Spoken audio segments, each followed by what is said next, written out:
Bonjour à tous, c'est Vincent Pavanello, cofondateur de la Maison des Mandataires. Je suis ravi de vous retrouver pour le 4e épisode de notre émission Dans la tête d'un top vendeur, qui, comme son nom l'indique, vous invite à rencontrer, à découvrir un top vendeur, un conseiller immobilier qui, par ses performances, vous allez voir qu'aujourd'hui elles sont exceptionnelles, a forcément quelque chose à vous apprendre, à partager, des techniques, des méthodes et surtout, on en parlera, un état d'esprit. Et je suis particulièrement heureux aujourd'hui d'être à Lyon, une fois n'est pas coutume, avec le meilleur conseiller du réseau Efficity que tout le monde connaît derrière cette caméra pour ceux qui suivent notre newsletter ou qui suivent cet écosystème des mandataires. Bonjour Bruno Silva. Bonjour Vincent. Je suis ravi de te rencontrer, réellement de te rencontrer, puisque ça fait 15 minutes qu'on s'est dit bonjour et qu'on s'est croisés pour la première fois. Et je suis vraiment ravi que tu sois l'invité de cette émission. Merci. En tant que meilleur conseiller, ton parcours, ton histoire, tes techniques, je suis sûr qu'on va avoir plein de choses à partager avec les gens qui nous écoutent. Comme d'habitude, cette émission, vous commencez à la connaître, 2 grandes parties. Je vais d'abord interroger Bruno, le mandataire, le conseiller immobilier, son histoire, son parcours, même ce que tu as fait avant, enfin tout nous intéresse. Pas de problème. Et puis dans une deuxième partie, il y a Bruno, l'entrepreneur, son état d'esprit, comment on se motive tous les matins, comment on transmet aussi ses valeurs avec son équipe. Tu nous expliqueras, mais ton job de manager te prend aussi maintenant, j'imagine, beaucoup de temps. Bref, un programme bien chargé. Et la première question pour commencer la première partie, Bruno, comment ça va? Et est-ce que tu peux nous parler un peu de ton parcours, rapidement, notamment de ce que tu as fait avant de rejoindre ce super réseau qui est Efficity? Bah écoute, pour ma part, Vincent, ça va. Enfin, je suis très très bien, très heureux de travailler dans l'immobilier, surtout au sein du réseau Efficity. Je m'éclate, c'est un projet en famille que je mène avec mon épouse Déborah, qui m'aide au quotidien. Qu'est-ce que je peux te dire sur moi? J'ai 43 ans, je suis papa de 2 charmantes filles, Julia et Sophia. Donc là-dessus, au niveau personnel, je suis épanoui. Et puis au niveau professionnel, je m'éclate.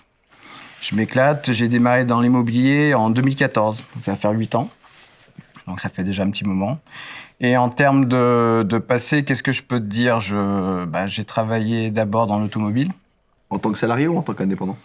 Non, en tant que salarié. Okay. Et avant ça, ça a été compliqué. J'ai travaillé dans les espaces verts, donc rien à voir. En tant que chargé de clientèle pour le professionnel. Okay. Donc, ce qui m'a permis de faire mes armes à l'âge de 19 ans. Donc, traiter déjà avec des acheteurs, l'analyse du comportement de l'acheteur. Donc, j'ai fait ça pendant 7 ans. Ça a été vraiment, pour moi, sensationnel, parce que j'ai rencontré une personne qui m'a vraiment expliqué la méthodologie du travail, l'organisation de son temps. Et c'est une personne à qui je dois tout, qui s'appelle Monsieur André Chiez, qui m'a vraiment expliqué de travailler sous forme d'agenda papier. Alors, je sais, ça peut paraître vintage, mais je travaille encore en agenda papier. Et je l'ai toujours sur moi. Okay. Tu nous raconteras dans les techniques après, pas je suis de problème. Sûr. Ensuite, j'ai travaillé dans les piscines. Okay. J'avais fini meilleur vendeur dans une société de piscine en étant meilleur vendeur de la foire de Lyon, qui a lieu en ce moment au mois de mars sur Lyon. Donc des clients particuliers qui t'achetaient une piscine. Voilà. 3 mois d'expérience dans la piscine. Je crois que c'était quoi? La foire, ça dure à peu près 15 jours. Meilleur vendeur de la foire. Okay. Et ensuite, mon patron m'a rappelé pour travailler avec lui dans l'automobile pendant 8 ans. Donc là, je me suis régalé. On a créé 3 concessions automobiles. Okay. J'étais chef des ventes. Je gérais 4 vendeurs, une secrétaire, un préparateur. Salarié toujours. Hein. Salarié toujours. Okay. Salarié. Parce que très tôt, j'ai été soutien de famille. J'ai perdu mon père à l'âge de 9 ans, ce qui m'a donné cette rage de vaincre. Et derrière, effectivement, la prise de risque me faisait peur. Mais je sentais que j'avais le potentiel où je me sentais un petit peu freiné dans mon élan. Okay. Et grâce à l'appui de mon épouse, de la famille, je me suis dit il faut y aller et je voulais me mettre à mon compte. Okay. Et j'ai commencé comme ça dans l'immobilier. Donc tu avais 34 ans, si je fais 42 moins 8? C'est ça, ouais. Moi j'ai 43 ans. Pardon, 43, excuse-moi, je te rajeunis d'1 an. Voilà, c'était mon petit cadeau du vendredi après-midi. Mais... donc plutôt 35 quand tu t'es lancé. Ouais. Et là, le déclic, c'est à la fois je veux être indépendant et je veux bosser dans l'immobilier. Le déclic, en fait, non, c'est... Je vais être très franc avec toi, le déclic, c'était une simple augmentation. J'étais allé voir le patron, lui demandant 10 € par jour. Le garçon, il me dit non. Je lui dis non, mais on n'a pas le droit de me dire non. Donc le client, mon patron à l'époque me dit l'herbe est toujours plus verte ailleurs. Donc je dis ok, je vais aller voir ailleurs. Et donc j'ai posé un salaire de 5 000 € net par mois, une voiture de fonction, un statut pour me remettre, en place, parce que ça a été dur. Et repartir à zéro, d'une certaine manière. Repartir à zéro, exactement. Travailler sur un canapé, une table basse, ta fille qui fait du trotteur, et commencer à démarcher les particuliers à la pige. Ce qui est super dur pour convaincre les gens de passer par un mandataire immobilier qui n'était pas connu dans la zone, parce que j'ai été le premier consultant efficitien sur le secteur sud-est lyonnais. D'accord, sud-est lyonnais. Voilà. Pourquoi Efficity plutôt qu'un autre? Est-ce que c'est un choix réfléchi ou c'est plus le hasard Le hasard. qui t'a amené? Le hasard, une connaissance, une très très bonne amie à moi, Virginie, qui m'a recommandé au sein du réseau. Moi, au début, sincèrement, j'y crois pas. Pour moi, j'ai une très très mauvaise des agents immobiliers. Je trouve qu'il y a beaucoup de pimpins dans cette profession. Je suis désolé, c'est mon franc-parler. Mais tu as tout à fait le droit. Et je me dis non, vendre des biens immobiliers, ça m'intéresse pas. Et puis finalement, je m'inscris. J'ai un ancien client automobile qui m'appelle en me demandant de vendre sa maison. Je la vends à 3 jours. Je me rends compte que je rends service parce que je vends la maison à l'époque 25 000 € plus cher qu'une agence locale. Ok. Et puis c'est parti comme ça. Et t'en as recyclé beaucoup des clients de ton ancienne vie? Ou Ouais, c'était... pas mal. Pas mal, ok. Pas mal. Ça a été dur de faire le passage de témoin du vendeur automobile à l'immobilier, parce qu'on part du principe qu'un vendeur immobilier doit être issu d'un BTS profession immobilière, ce genre de choses. Mais pour moi, vraiment, je pense que les top vendeurs, les meilleurs vendeurs, ce sont ceux justement qui viennent pas du cursus traditionnel. Ok. Alors, tu vas nous expliquer, en tout cas, ce serait très intéressant, ton parcours chez Efficity, donc ces 8 années. Peut-être notamment le déclic, le moment à partir duquel tu n'es plus uniquement producteur, mais tu es aussi animateur d'une équipe, jusqu'à l'acquisition d'une autre équipe. Je pense que c'est intéressant. Ouais. Et puis ensuite, peut-être qu'on rentrera dans le détail. Tu n'as pas les piges, évidemment, je te poserai une ou deux questions sur la pige, comment on commence. Ouais. Et peut-être, est-ce que les techniques, j'ai la réponse, mais est-ce que les techniques d'il y a 8 ans sont les mêmes qu'aujourd'hui? Mais avant d'entrer dans le dur, les méthodes, les techniques, ton parcours chez Efficity, il y a plusieurs étapes de ce que je comprends. Premières étapes, oui. En fait, si tu veux, comme tout entrepreneur, tu veux te rassurer. Donc la première chose, ça a été de me fixer des objectifs de réalisation. Tout simplement, je partais du principe que si je voulais obtenir le même salaire que j'avais dans le monde de l'automobile, qu'est-ce qu'il fallait que je fasse? Donc j'avais eu à l'époque un excellent entretien avec le directeur commercial, Hakim Jandouri, qui me dit, si tu veux faire 5 000 € à peu près de salaire, de revenus net, il faut que tu aies le triple en termes de chiffre d'affaires. Donc, je pars sur le principe qu'il faut faire 15 000 € de chiffre d'affaires. Et en face, quel est mon volume de mandats que j'ai besoin d'avoir en portefeuille? Quel est le nombre de nouveaux mandats que je dois obtenir dans le mois? Les baisses de prix que je dois réaliser. Et en fait, je me rends compte, je me mets en place une méthodologie propre à moi. Où à l'époque, je pars du principe qu'il faut que je fasse 3 ventes par mois. Il faut que j'ai un volume de 10 mandats. Et il faut que j'ai 3 nouveaux mandats par mois. Donc, c'est mes objectifs. Et en fait, je suis un garçon qui travaille que sur des objectifs. Donc, je commence comme ça, avec mon petit tableau. Et au bout quand j'ai démarré, ça a été en septembre 2014. Et en janvier, j'ai pas fait un mois en dessous de 4 ventes. Donc, tu as respecté ta feuille de route dès le premier mois. Exactement. Et sur les 6 premiers mois. Exactement. Et c'est, alors, juste pour bien rentrer dans le détail, parce que je trouve ça très intéressant, cette façon de te fixer des objectifs. Tu connaissais peu l'immobilier, tu débutais. Ouais. Et par contre, le plan de développement, il était hyper clair avant même que tu commences. Que c'est quelque chose que pour toi, c'était clé. Ça s'est fait sur le tas parce qu'en fait, sans rien te cacher, quand tu as travaillé dans l'automobile et quand tu es un passionné de l'automobile, c'est comme une drogue. Donc c'est vraiment difficile de passer à autre chose. Tous les gens avec qui j'ai travaillé dans l'auto restent toujours dans l'auto. Et en fait, pendant 3-4 mois, si tu veux, tu as une période de chauffe en train de te dire qu'est-ce qu'il faut que je fasse, comment ça marche, voilà. J'avais fait 3-4 ventes, rien de compliqué. Et c'est là, avec mon épouse Déborah, on se dit, non, là, il faut que tu t'y mettes à fond. Et en fait, avec ma petite expérience de 3 mois, de pige, de prise de mandat, je me dis, OK, c'est ce qu'il faut que je fasse. Et donc là, j'ai mis mon tableau d'objectifs en route. Et ensuite, j'ai repris un petit peu la base de ce qu'on m'a enseigné dans ma profession, c'est l'organisation du temps. Ouais. Donc avec l'organisation du temps par tranche de 2 heures pour avoir une semaine ultra productive. Okay. On parlera des moyens pour atteindre ce objectif juste après, mais évidemment, la gestion du temps, on sent que c'est quelque chose d'important pour toi et à juste titre. Première année directement meilleur vendeur de France chez Efficity? Oui, ce qu'ils appelaient le jeune vendeur, ce qu'il y avait sur la première année, effectivement. Ça représente combien de ventes, tu t'en souviens La première année, je crois que c'était 15 ventes. Donc c'était 15 ventes. À l'époque, la commission moyenne était à 5 000 € à peu près dans le territoire. C'est parce que au début, c'est toujours pareil. Quand tu commences, on va pas te donner des mandats à 700 000. Ouais. Donc tu commences avec des mandats à 150 000 €. Tu te fais la main. Tu te fais la main. Alors il faut savoir aussi que par rapport à de nombreux consultants, moi donc j'habitais auparavant sur Faisin. Faisin, c'est réputé par une superbe raffinerie. Donc, pas très glamour. Et comment dire, on est sur un secteur très cosmopolite. Il faut s'adapter à toutes les origines, à toutes les cultures, à toutes les bourses. Et donc, c'est vrai que ça a été dur, mais j'adore travailler Faisin. Parce que c'est là où j'ai le sentiment de traiter avec des gens vrais. Ok. Et pour moi, le plus important dans tout ce que tu fais, c'est le rapport humain. Ok. C'est la valeur ajoutée que tu puisses apporter à l'homme et c'est ce qui me motive. On invite nos amis à aller à Faisin, c'est un quart d'heure de Lyon. Un quart d'heure de Lyon. Il y a une raffinerie effectivement très connue qui tourne toujours. Très sympa, avec une belle fumée noire. Exactement. Très sympa. Exactement. Bon, mais qui a d'autres atouts. Donc les premières années, 15 ventes, tu te rappelles les 3-4 premières années, la croissance que tu avais sur ta prod en direct, l'ordre de grandeur, enfin est-ce que tu doublais chaque année ou à peu près? Ouais, approximativement, je crois que la première année on a dû faire 150, 160. 1000 euros 1000 euros, de pardon, commission, excuse-moi. Non, bien sûr. Ensuite, on est passé à 300 000, 450, et après, j'ai fait 600, et là, je suis sur un trend à peu près à 700 000 euros. Ok. Voilà. Donc, on voit bien la croissance, tu nous expliqueras comment on obtient ces objectifs juste ensuite. L'idée de créer une équipe, de partager ce que tu avais appris avec d'autres, et puis de faire grossir ton organisation, tu la dates à quelle année à peu près Ça s'est fait, on va dire, tout naturellement. Je crois que ça a été en 2018-2019, grâce à l'arrivée de mon épouse.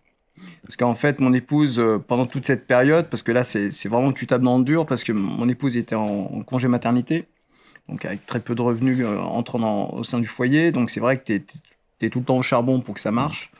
Et puis arrivé un moment, Déborah, on se dit, est-ce qu'on va continuer à la banque postale ou est-ce que tu rentres dans l'aventure? Donc Déborah rentre dans l'aventure.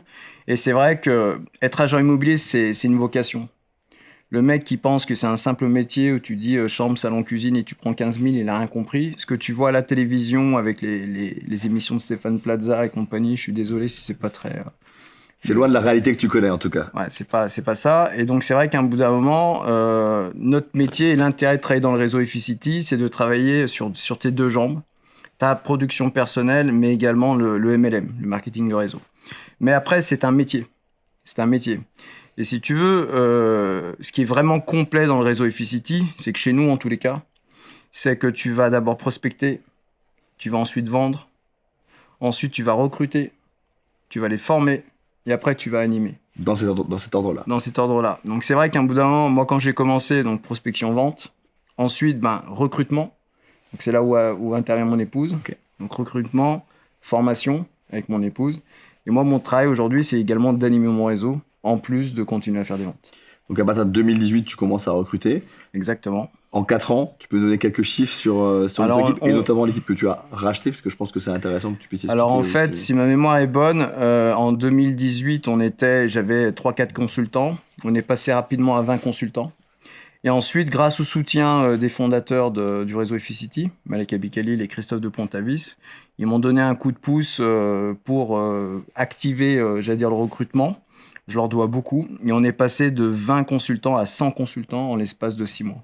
Ok. Et cette aide, concrètement, c'était quoi? C'était au niveau du coaching, au niveau des soutiens publicitaires, il y avait une stratégie qui était bien menée avec une fille qui travaille chez nous, qui est notre DS, Laura Pellissier, qui nous a saluera, et qui nous a en fait bien coaché, animé, organisé pour qu'on puisse recruter des bons profils. Mais le tout, si tu veux, c'était pas de recruter pour avaler ton recrutement, c'était également d'en faire profiter mon réseau. Donc, les 10-20 premiers consultants du réseau qui avaient les épaules, si je puis me permettre, d'également recruter et former, je les ai directement transférés auprès de mes équipes pour qu'eux-mêmes puissent monter en compétences dans la formation, dans le recrutement. Donc ton niveau N-1, c'est combien de personnes? Exactement.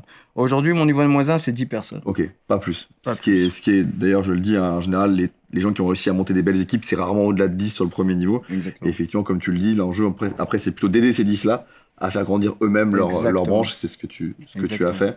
Et donc, tu as été amené à racheter aussi une équipe à un moment donné? Ouais, ça s'est fait là en début d'année. On a une personne dans le réseau qui a décidé de quitter le réseau et qui a mis en vente sa lignée. Et en fait, entre entrepreneurs, on se sent. C'est-à-dire que c'est même pas été une lignée qui a été mise en appel d'offres. C'est directement cette personne qui m'a contacté pour me demander de racheter sa lignée parce que ça lui faisait plaisir à ce que sa lignée soit ensuite animée par moi et par mon épouse. Et donc, ça se passe très, très bien. Et ça fait du sens. Donc, on a une équipe de 400 personnes. Exactement. Et peut-être 2 chiffres pour finir cette présentation de ton parcours, très intéressant. Ta prod en direct, 80 ventes, un peu plus. Ouais, on a fait 80, 85 ventes, ouais. Donc, 700 000 euros. Et en termes de... Après, moi, je parle de chiffre cash. Hein. Enfin, mais je pense que c'est hyper intéressant. De toute façon, tout travail et tout effort. On est installé, on est confort. Tout travail, tout effort, toute innovation mérite salaire. Et... En termes d'MLM, la projection... Enfin, on a fait sur cette année 2021 140 000 euros TTC. Okay. La projection, c'est de faire 200 000. Et avec le rachat de la lignée de Mehdi, je pense qu'on va être aux alentours des 350 400 000. Ok. Et ça prend combien de ventes dans ton équipe? Tu as un ordre de grandeur du nombre de ventes? C'est une bonne question. Je pense qu'en termes de ventes, on a dû faire à peu près 850 ventes. Ok. Donc plus les tiennes, on n'est pas très loin des 1000 ventes. Bientôt, on va dire, dans ton équipe, c'est un ordre de grandeur qu'on peut... 850 ventes et on a fait 6 millions d'euros de chiffre d'affaires. C'est une entreprise en tant que telle qui déjà commence à faire du beau, volume. Hein. Non, c'est beau. Et chaque fois, on en parle avec mon épouse et même avec mes N-1, on se dit, putain, quand j'étais au début, sur une table basse, ma fille qui fait du trotteur, c'est une belle aventure. C'est une très, très belle aventure. Magnifique aventure. Et je te remercie encore une fois de la partager avec les gens qui arrivent juste maintenant dans le métier ou qui sont arrivés il y a 6 mois, il y a 1 an et pour qui, évidemment, tu vas être un exemple à suivre. En tout cas, c'est tout le mal qu'on leur souhaite. Je sais pas si c'est un exemple, mais en tous les cas, c'est une manière de voir, d'entreprendre, de vivre. C'est de la passion. Et après, voilà, c'est vrai qu'au sein du réseau Efficity, on me fait passer pour un exemple, mais je fais simplement que travailler et être passionné, quoi. Et appliquer, etc. Appliquer la méthode. C'est la question, effectivement, d'après. Voilà, c'est possible, vous le savez, c'est possible. Là, c'est en chair et en os, hein, promis. C'est pas un acteur, Bruno. La question, c'est celle du comment. Et là, je vais peut-être le diviser en 2. Vas-y. Allez, si je simplifie ton parcours, disons de 2014 à 2019, les 4-5 premières années, et puis après, on parlera de l'après, mais pendant ces années-là, c'est quoi les méthodes que tu appliques? Et allez, si je pouvais te poser la question comme ça, qu'est-ce que tu fais de mieux que les autres pour avoir cette croissance-là en termes de technique, de méthode, d'organisation? Peut-être tu as commencé à en parler. De discipline qu'on sent chez toi. Qu'est-ce que je fais de mieux? Je dirais pas que ce que je fais de mieux, mais là où j'ai peut-être une valeur ajoutée et qui est, qui est vraiment ma manière de vivre, c'est l'organisation. Et en fait, dans l'organisation, si tu veux, et c'est même difficile de vivre avec moi, donc c'est pour ça que mon épouse est vraiment à féliciter, c'est que en fait, je travaille déjà 6 jours sur 7, je fais 75 heures par semaine, mais c'est pas un travail pour moi, c'est une vocation. Et si tu veux, je tranche ma journée par créneau de 2 heures. Donc c'est vrai que tous les matins, 2 heures, c'est 2 heures de sport. Parce que j'aime ça, parce que je pars du principe que les meilleurs performeurs dans l'immobilier sont des sportifs. Okay. Et j'applique, je vais pas dire la même hygiène qu'un sportif de haut niveau, parce que j'en suis pas là. Mais tu t'en inspires. Mais je m'en inspire. Donc effectivement, j'ai un rythme du sommeil qui est calculé. Okay. Tu as des applications sur Apple qui te le permettent. Donc je me couche à 23, je me lève à 7 heures. Ou je me couche à 22, je me lève à 6 heures, mais il faut que je fasse mes 8 heures de sommeil pour être performant. Il m'arrive même durant la journée de faire des siestes. Quand je sais que dans l'après-midi, j'aurai une grosse après-midi avec des enjeux importants pour mes clients pour être frais psychologiquement et physiquement. Donc, habituellement, de 8 à 10 heures, je suis au sport. Okay. Et ensuite, de 10 heures jusqu'à midi, j'organise toute ma journée administrative. Donc, quand j'ai démarré, j'étais tout seul. Aujourd'hui, j'ai la chance d'être assisté par une assistante. Mais en fait, de 10h à midi, on ne me déplaçait pas de mon bureau. Donc, ce n'était pas un acheteur qui m'imposait un rendez-vous d'achat ni un rendez-vous vendeur. Je suis maître de mon temps. Tu te l'as imposé jour 1, directement. Je suis maître de mon temps.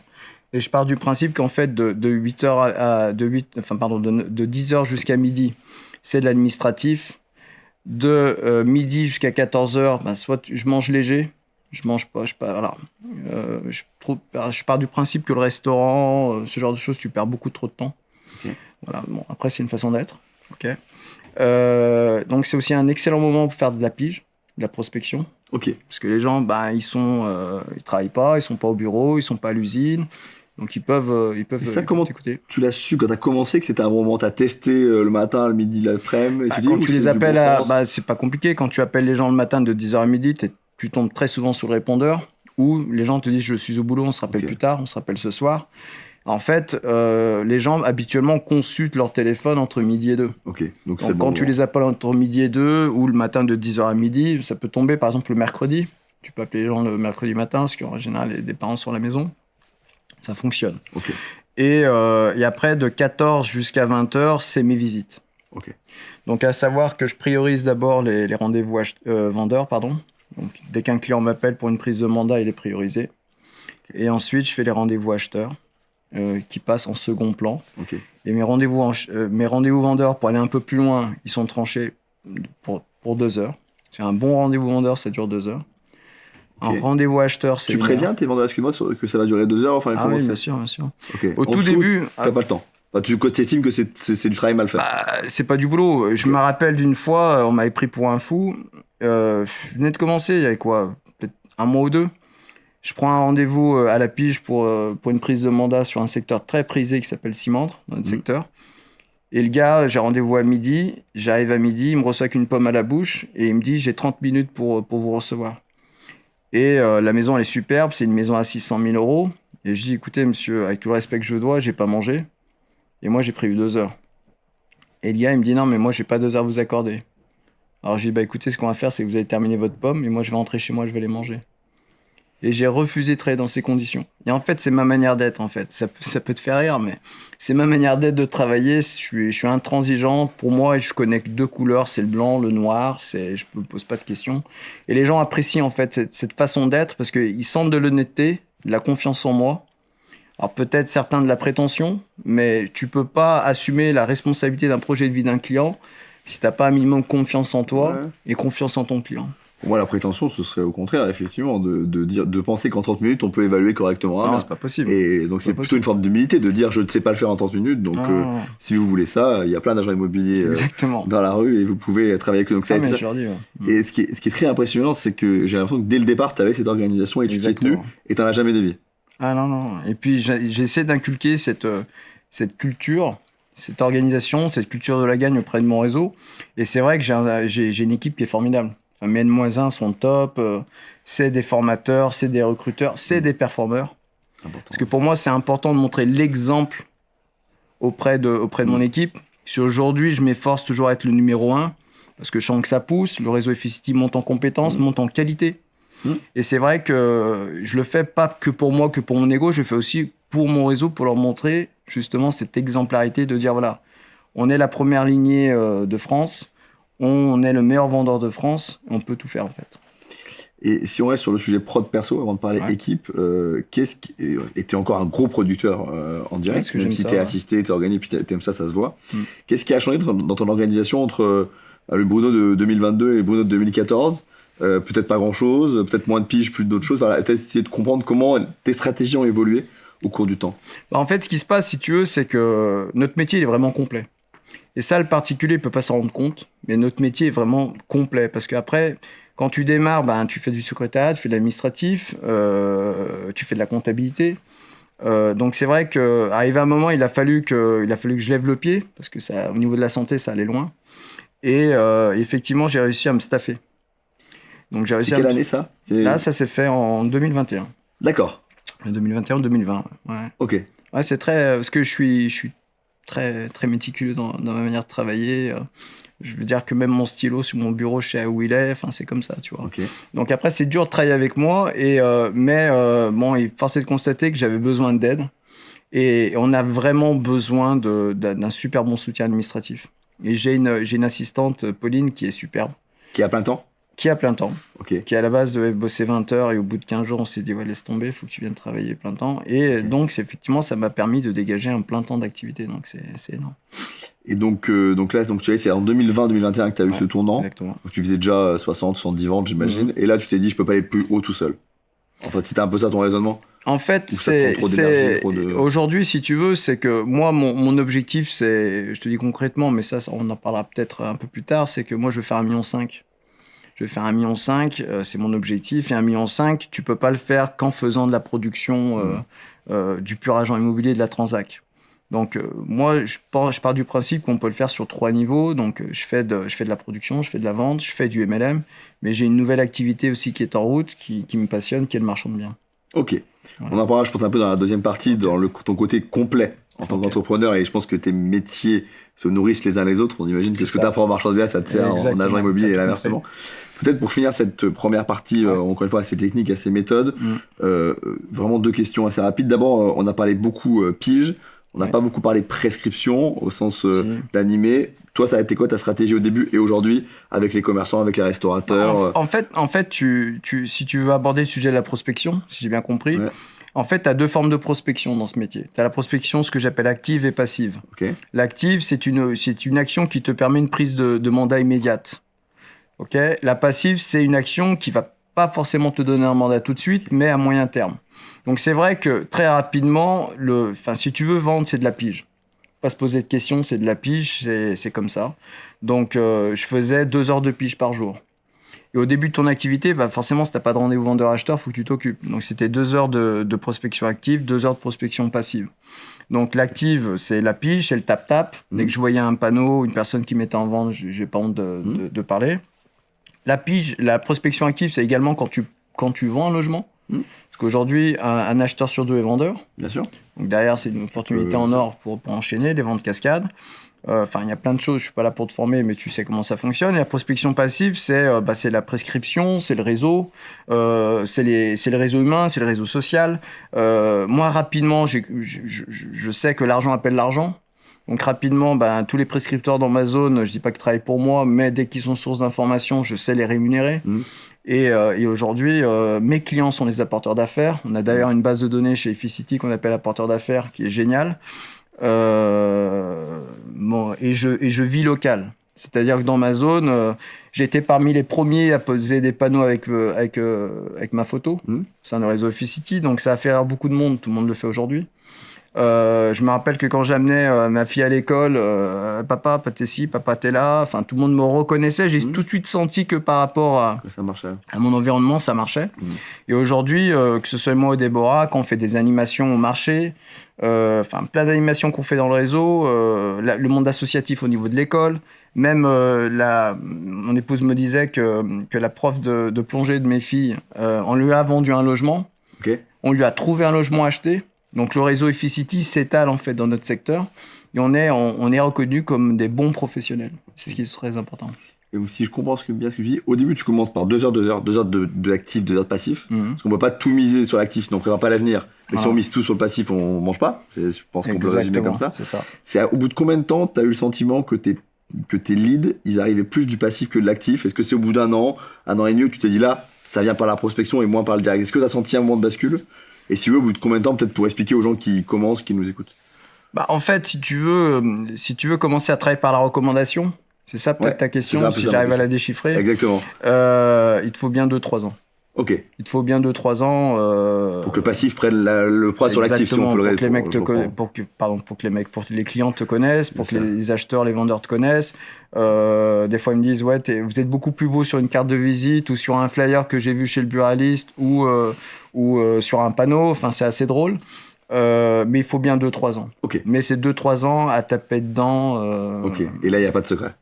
C'est le travail. Et c'est le meilleur vendeur d'Efficity qui vous le dit, donc il n'y a vraiment pas de secret. Tu as parlé très rapidement, et c'est vraiment la dernière question de cette première partie, c'est sur les réseaux sociaux et ta présence digitale. Aujourd'hui, si en 30 secondes, tu peux nous résumer Bruno Silva sur les réseaux sociaux, c'est quoi? Est-ce qu'il y a un canal particulier? Alors, Bruno Silva, pour te résumer, il sait faire qu'une chose, c'est vendre, négocier et convaincre. Donc derrière, rapidement, il s'est rendu compte j'avais de la lacune au niveau de la communication. Okay. Et donc là aussi, je suis me staffé. Donc j'ai pris un chargé de communication qui s'appelle Colin, qui gère toute ma prospection passive, c'est-à-dire je suis présent sur Facebook, Instagram, je suis présent également pour le recrutement sur LinkedIn, sur Viadeo, enfin je suis pas, voilà. Donc en fait là-dessus, je vais être très franc avec. Et au niveau de la commercialisation des logements, on a également, grâce à Efficity, un panel de représentation qui est énorme.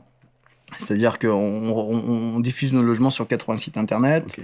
J'ai rapidement su également, si ça me vient à l'idée, que l'image était importante. Donc rapidement, grâce à mon équipe, grâce à Guillaume Testa, que tu as interviewé récemment, j'ai su m'entourer d'un photographe professionnel qui fait de la vidéo, avec Matterport, ce genre de choses. Donc moi, si tu veux, en gros, je fais rien.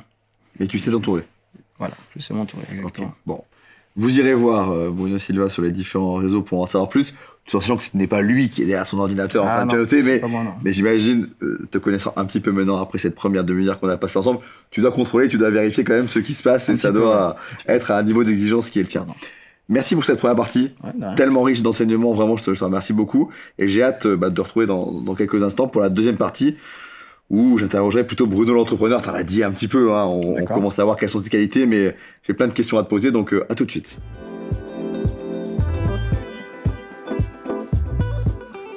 Nous sommes de retour dans l'émission Dans la tête d'un top vendeur avec Bruno Silva, meilleur vendeur FICT, qui durant la première partie de l'entretien a pu vous faire part de son parcours à bien des égards exceptionnels et inspirants, je pense pour beaucoup d'entre vous, de ses méthodes, de ses techniques qui, une fois de plus, relève plus du bon sens, de la rigueur, de la discipline que de techniques 3.0 très sophistiquées, même si je sais que tu as aussi une présence digitale très forte, mais on voit au fur et à mesure de nos entretiens, les bons vendeurs sont des gens qui appliquent des méthodes simples mais de manière extrêmement rigoureuse. Et d'ailleurs, c'est la première question que j'ai envie de te poser dans cette deuxième partie plutôt consacrée à ton état d'esprit, à ta psychologie. Tu as dit dans la première partie que tu t'inspirais des sportifs de haut niveau dans ton travail. Est-ce que tu peux nous en dire plus et peut-être avec des exemples précis aussi en termes d'organisation de ton temps ou autres éléments d'hygiène de vie dont tu t'inspires des sportifs? Forcément, si tu parles de sport, je suis d'origine portugaise, j'adore le football. On découle sur Cristiano Ronaldo, CR7. D'ailleurs, c'est mon surnom au sein du réseau FICT, le CR7. Moi, je suis passionné de ce gars, donc je suis admiratif parce qu'il vient de nulle part, parce qu'il s'est forgé par lui-même, parce qu'il n'a pas de modèle, parce que c'est lui-même qui s'est inculqué cette rigueur, cette souffrance pour pouvoir y arriver. Donc déjà, partir de zéro et arriver au top, c'est difficile, mais le plus difficile, c'est d'être au top pendant 15 ans, quoi, tu vois. Et aujourd'hui, le plus difficile pour moi, c'est de maintenir mon rythme, tu vois. Enfin, je ne vais pas me comparer à Cristiano Ronaldo, mais à mon humble niveau, voilà, moi, je suis admiratif du gars. C'est que pendant 15 ans, il est au top. Ce qui lui a donné envie d'être au top aussi, c'est sa rivalité avec Lionel Messi. Ok. Et donc, moi aussi, quelque part, j'ai des gens qui me motivent au sein du réseau FICT. Donc ça aide. Et même au niveau national, je suis curieux de savoir... qui sont les meilleurs performeurs du réseau, comment est-ce qu'ils ont fait, enfin tu vois, si je peux être mieux. Et je pense qu'avec tout le respect que je leur dois, je suis plus complet. Okay. Je suis plus complet, j'ai pas besoin de pavaner sur Internet, mais je suis le plus complet par rapport à la performance, par rapport au marketing du réseau et par rapport à ma troisième casquette. Donc, première source d'inspiration quand on parle des sportifs, c'est la concurrence, c'est bien. Toi, tu veux savoir qui sont tes concurrents, tu veux savoir ce qu'ils font. C'est important. Alors, t'es pas focus, j'imagine, toute la journée pour savoir. Non. Ce serait une perte de temps. Je suis focus sur moi-même. Mais il y a un moment donné où c'est quelque chose qui te stimule. Ouais, j'ai une veille. T'as une veille. Et je pense que Cristiano Ronaldo, même si je suis moins fan de foot, j'imagine qu'il regarde des fois aussi, si notamment à la grande époque, si Messi avait marqué ou pas. Tu sentais qu'au niveau des statistiques, c'était impressionnant. C'était impressionnant. Et les jours de match, je crois que, entre Barcelone et Real de Madrid, le monde s'arrêtait. Et aujourd'hui, je suis désolé pour les fans de Messi, mais c'est là où tu vois que Cristiano Ronaldo, pour moi, il est meilleur que Messi. C'est un joueur plus complet que Messi, même si Messi est un génie. C'est qu'aujourd'hui, il a fait 3-4 championnats. C'est un tueur. Partout. Messi, il arrive à Paris, c'est la plage, quoi. Donc, excuse-moi Malek, parce que Malek, notre père fondateur, est un fan du Paris Saint-Germain. Mais aujourd'hui, voilà, il est à la plage. Donc, Messi, Neymar, enfin, tous ces gens qui sont arrivés au top, ils y sont pendant 2-3 ans, mais arriver à être 15 ans au top, et surtout rentrer dans cet esprit de souffrance. Je veux dire, c'est un mec qui maîtrise son sommeil, c'est un mec qui maîtrise son alimentation, c'est un mec qui maîtrise sa luminosité, son exposition solaire par rapport à sa peau. C'est quand même lui qui a ouvert avec David Beckham sur le sponsoring. Enfin, je veux dire, c'est un vrai chef d'entreprise. C'est pas qu'un simple joueur de football qui signe des contrats, c'est un vrai chef d'entreprise. Rien n'est laissé au hasard, c'est ça l'impression que ça te donne. Exactement. Et moi, ce que je veux, c'est qu'on me considère pas comme... Sincèrement, pour moi, la meilleure reconnaissance, c'est pas être le meilleur vendeur de ci ou de ça. C'est qu'on me considère comme un des meilleurs chefs d'entreprise dans les mandataires immobiliers. C'est ça qui m'intéresse. Et pour ça, il faut être complet. Il faut être complet, ouais.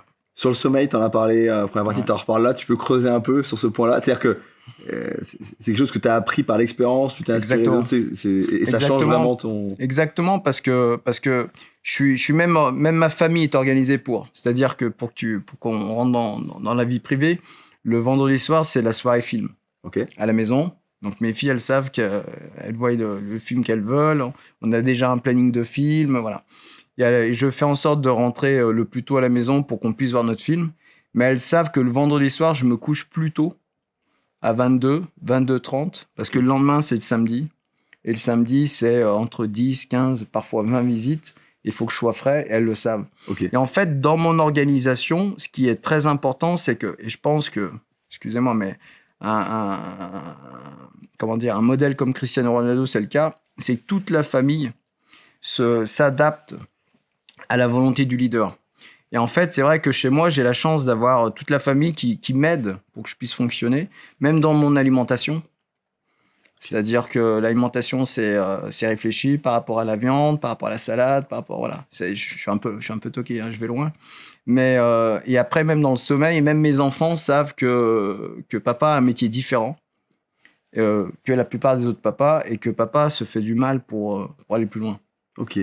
Donc, d'où l'importance. Alors, toi, tu es allé très loin, mais peut-être, notamment pour ceux qui débutent, on peut s'en inspirer sans aller aussi loin au moins dans un premier temps. On peut y aller étape par étape, mais le fait que l'entourage partage bien les objectifs du conseiller ou de la conseillère. Il faut que tu aies un entourage qui te soutienne. Sinon, ça marche pas. Moi, quand j'ai quitté l'automobile, les mecs ils me disaient « Mais t'es un fou, tu gagnes 5 000 € par mois, mais qu'est-ce qui te prend? T'as vu ce salaire, machin ?» Mon propre chef des ventes, mon propre patron me disait « T'es un malade de quitter l'automobile pour entrer dans l'immobilier dans une voie que tu connais nulle part. » Et aujourd'hui, ma plus belle reconnaissance, c'est qu'il fait partie de mes équipes. Ok, il a fini par rejoindre le réseau. C'est beau quand même, tu vois. Donc c'est vrai qu'il faut que la famille t'épaule. Il faut que la famille t'aide pour que tu arrives à atteindre tes objectifs, chacun à son niveau. Et c'est vrai que, et ce qui est fou, c'est que vous allez peut-être croire que je suis un marteau du boulot, que je travaille H24, et ben je prends 10 semaines de congé par an, quoi. Oui, c'est-à-dire que cette organisation te permet aussi de libérer du temps très qualitatif. Exactement, c'est-à-dire que toutes les vacances scolaires, il est important pour moi de couper le téléphone et de partir avec mes enfants au Portugal, parce qu'on vient de faire construire une maison au Portugal. Et d'être avec mes enfants, et elles savent que c'est des moments où je suis... En fait, moi, je suis un mec, je fais tout à 100%. Voilà. Donc, quand tu es en vacances, avec mes enfants, c'est à 100%. Quand je suis au boulot, je suis à 100%. La question que j'ai vraiment envie de te poser depuis le début de cet entretien, Bruno, c'est... on a l'impression que tu es une machine hyper réglée. Tu l'es. Tu vois, on sent qu'il y a quelque chose de très... une discipline incroyable que tu t'imposes et qui porte évidemment ses fruits. Peut-être moins énorme, mais quand tu as commencé, il y a des moments où cette machine elle a pu s'enrayer, j'imagine, ou en tout cas où elle aurait pu s'enrayer parce que c'est le 3e mandat dans la journée que je perds, parce que j'étais sûr de faire cette vente puis finalement je vais pas la faire, parce que ce matin je me lève avec un peu moins d'énergie que ce que j'avais pensé. Comment tu gères ces cas de figure où tu contrôles plus tout à un moment donné, alors qu'on a l'impression que c'est quelque chose dont tu as besoin, tu vois, ça m'intéresse d'avoir ton éclairage là-dessus, et peut-être comment tu réagissais il y a 5 ans et comment tu réagis aujourd'hui. Si tu veux, en fait, c'est un métier, c'est là-dedans. C'est le mental. Ce qui fait la différence d'ailleurs avec les top sportifs, et voilà, c'est le mental. J'ai un mental costaud. J'ai un physique qui pour l'instant tient, parce que j'ai 43 ans, donc ça n'a pas duré éternellement. Mais c'est surtout le mental. Et en fait, si tu veux, je peux dégager une force tranquille, mais je suis un garçon qui me remet sans cesse en réflexion, en cause. Qu'est-ce que je peux améliorer? Enfin, voilà. Et j'ai toujours des idées en tête que je m'enregistre sur un dictaphone ou que je me note. C'est instinctif, je ne sais pas comment t'expliquer. Et après, je le fais travailler par mon staff, par mon épouse, par Pauline, par Colin. Et je suis même allé plus loin parce que je me suis dit... voilà, je fais vendre tous les produits, pas de souci, mais qu'est-ce que je peux faire pour faire plus de chiffre d'affaires? Parce que je vais pas faire 300 ventes, je vais pas faire du 1,5% comme certaines sociétés dans mon secteur qui, tu vois ce que je veux dire? Pour moi, ça dévalorise notre métier. Mais qu'est-ce que je peux faire pour faire que les gens soient satisfaits de moi? Et qu'est-ce que je peux faire pour aller chercher plus de marge? Ça, c'est le propre du chef d'entreprise. Bien sûr. Donc aujourd'hui, je me suis dit, pourquoi est-ce que je déléguerais pas des visites auprès d'un propre commercial qui va déléguer des visites, qui va faire de la représentation pour des contre-visites, pour des états des lieux, ce genre de choses, parce que je peux pas être de partout. Et en fait, je suis parmi les premiers dans le réseau Efficity à structurer cela aussi. Et avec le soutien du réseau Efficity, on a mis ça en place. Okay. Donc, c'est également une voie pour que pendant que tu vas traiter un mandat à 150 000 euros, ben, tu laisses ton commercial junior et toi, tu vas aller traiter des mandats à 600 000. Donc, voilà, quoi. Oui, tu as cette maturité pour arriver à dispatcher. Exactement. Et donc, la machine ne s'enraye pas parce que tu as confiance dans ton modèle. Enfin, c'est ça qu'on ressent aussi. Donc, c'est ça que tu dis. Et ton mental. Et j'ai confiance en mes équipes. Et à tes équipes. Ce temps que tu libères, si on peut en parler une minute, c'est un sujet intéressant. Ça te permet de faire du marchand de biens par ailleurs. Ouais. Donc dans ton rôle d'entrepreneur, ça complète un petit peu. Tu peux nous en dire un mot sur quand est-ce que tu as commencé, le type d'opération que tu fais? C'est tout frais. Ça fait à peu près un an et demi. Okay. C'est tout frais. Donc pareil, moi j'y vais avec toute l'humilité du monde. Même si j'ai travaillé avec beaucoup de marchands de biens, c'est un nouveau métier. C'est de l'entrepreneuriat. C'est différent quand tu traites avec le vendeur, tu achètes, donc tu n'es plus le représentant. Quand tu traites avec le notaire, ton notaire, il te voit différemment. Les conseillers ne sont pas les payeurs, on dit. Exactement. Quand tu traites avec le banquier, c'est une autre approche. Okay. Et aujourd'hui, encore aujourd'hui, j'ai eu un courtier spécialisé marchand de biens qui est venu me solliciter parce qu'il a entendu parler de moi. Et j'applique la même rigueur de fonctionnement que j'ai en tant que négociateur immobilier, mandataire immobilier, en tant que marchand de biens. Okay. Et je mets avant tout l'être humain, la satisfaction du client pour qu'effectivement ces affaires puissent déboucher sur d'autres affaires. Ok, intéressant. Si je reviens un tout petit peu sur les valeurs qui sont les tiennes, et encore une fois, cette discipline, cette rigueur qu'on sent bien, cette culture de la méthode chez toi qui est très forte, comment tu arrives à inculquer cette culture aux gens qui travaillent avec toi? Parce que si c'était tes salariés, tu pourrais dire, les gars, il faut venir de 8h à 10h, etc. Ils n'auraient pas de chance. C'est pas moi qui le dis. Mais comme c'est des indépendants, ils sont libres, comment tu arrives à les convaincre, à les persuader que ton modèle, même s'il n'est pas forcément à répliquer à 100%, chacun a ses spécificités, il a apporté ses fruits et tu leur dis, voilà, inspirez-vous-en. Comment tu arrives à transmettre ces valeurs qui sont les tiennes? En fait, si tu veux, moi, j'ai une transmission un petit peu comme un entraîneur de football. C'est-à-dire, je travaille beaucoup en petit comité. Ok. Volontairement, je fais en sorte de ne pas traiter avec tout le monde parce qu'on n'est pas forcément d'accord sur tout. Peut-être ma manière de parler, elle est peut-être un petit peu trop directe, choquante. Donc, c'est vrai que je sais m'entourer des meilleurs profils au sein de mes équipes. Et très souvent, j'ai pas à leur motiver, j'ai pas à leur dire les choses, mais on se fait des sorties entre nous. Là, on a fait, il y a Lyon qui jouait face à Porto récemment, donc j'ai invité une dizaine de mes collaborateurs, on est allé voir le match à Porto. Et ce genre de choses, en fait, ça soude. Okay. Ça soude parce que c'est le sentiment d'appartenance qui est important. Et en fait, dans mes équipes, on sent que les gens veulent faire partie de mon groupe, entre guillemets, et j'adore partager. J'ai rien à cacher. Moi, ce que j'aimerais, c'est qu'un jour, le meilleur vendeur du réseau Efficity sorte de mes équipes. Et j'ai dans mon équipe des profils excellents. Laurent Picot, Cédric Brun, tu as rencontré Martin, notamment. Enfin, il y en a plein. J'ai une dizaine de candidats qui peuvent postuler à être meilleur vendeur France s'ils le veulent. Et ça, c'est un de tes objectifs. Tu as parlé tout à l'heure de ton objectif personnel, le 1,5 million, dont on comprend bien ce que ça nécessite comme effort, etc. Mais un de tes objectifs autres, c'est que tu sois dépassé par un des tiens. Ça va être mon objectif, et puis ça va être tout naturellement. C'est-à-dire qu'aujourd'hui, Cristiano Ronaldo ne gagnera pas un nouveau ballon d'or, c'est comme ça. C'est la vie. Moi, aujourd'hui, je veux passer à autre chose. Enfin, je veux continuer à faire des ventes, mais je veux faire ça pour du plaisir. Okay. Et aujourd'hui, je veux plus développer le MLM. Ouais. D'autant plus qu'Efficity, maintenant, s'est installé au Portugal. Oui. Donc, Christophe et Malek me laissent l'opportunité d'aller développer Efficity au Portugal, qui est un pays où j'attache un sentiment particulier. Tu connais des gens, j'imagine. Exactement, donc ils me font confiance. Donc, aujourd'hui, je vais plus m'orienter sur du MLM, du marketing de réseau, tout en faisant un peu de marchand de biens et un peu de vente, mais travailler, on va dire, à la carte sur les ventes. Donc, je sais, et c'est même ma propre volonté de ne plus être meilleur vendeur France du réseau Efficity, et de transmettre ce lead, ce flambeau à quelqu'un d'autre qui va se faire plaisir. Ok. Et ton côté compétiteur peut s'accorder avec ton côté visionnaire chez l'entreprise? En fait, si tu veux, je suis compétiteur avec moi-même. Ok. Et en fait, si tu écoutes ce que dit Cristiano Ronaldo, je me répète encore, c'est le jour où j'aurais décidé de dire stop que j'arrêterai. Et moi, tous mes jobs, j'ai toujours été, mais c'est pas le travail, hein.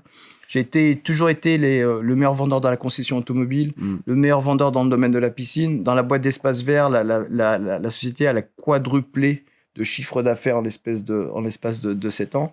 Donc, c'est moi qui a dit stop, je pars. Et aujourd'hui, je ne dis pas que je vais quitter le réseau Efficity, parce que je suis très bien au sein du réseau Efficity.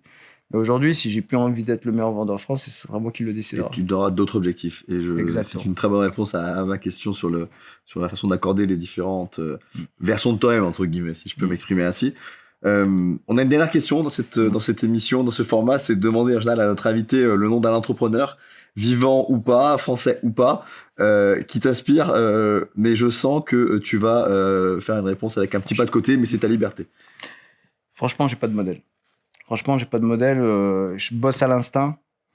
Encore une fois, je fixe mes objectifs. J'ai pas de modèle dans l'entrepreneuriat parce que je pourrais citer Malek, Christophe de Pontavis au sein du réseau Ficity, qui sont des êtres humains au top.